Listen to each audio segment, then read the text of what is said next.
Initiez-vous au fonctionnement d'un site web. Maintenant que vous avez une meilleure idée de ce qu'est WordPress, j'imagine que vous avez hâte de rentrer dans le concret et de créer votre site.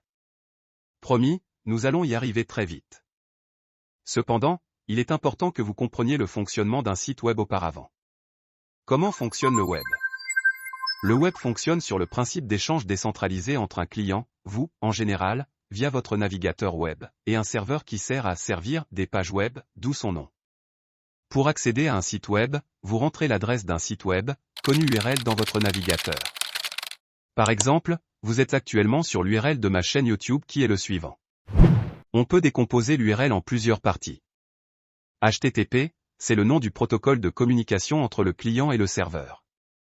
C'est le protocole le plus utilisé permettant d'afficher des pages web, c'est-à-dire de l'hypertexte, du texte et des liens vers d'autres pages web. Il en existe d'autres pour d'autres usages, comme FTP, pour File Transfer Protocol, que vous connaissez peut-être, et qui sert à transférer des fichiers bien sûr. YouTube.com est le nom de domaine du site web auquel on veut accéder. Le nom de domaine se loue auprès d'un registrar, fournisseur de noms de domaine, qu'on va expliquer plus en détail dans la suite.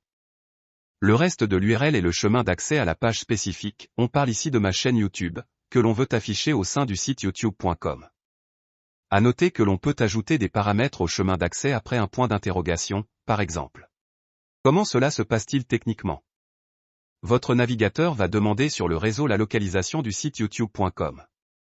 Le réseau va lui répondre sous la forme d'une IP, qui est en gros l'adresse du serveur sur le réseau, et va permettre à la requête d'être acheminée sur le serveur contenant le site web. Une fois la requête acheminée sur le serveur de YouTube, le serveur va regarder le chemin d'accès de la page demandée et la fournir au format HTML. Le navigateur va enfin interpréter le HTML fourni pour créer la page web telle que vous la voyez sur votre écran. Bref, pour disposer d'un site web en ligne, il vous faut donc un serveur et un nom de domaine. Rentrons donc un peu plus dans le détail de ces deux concepts.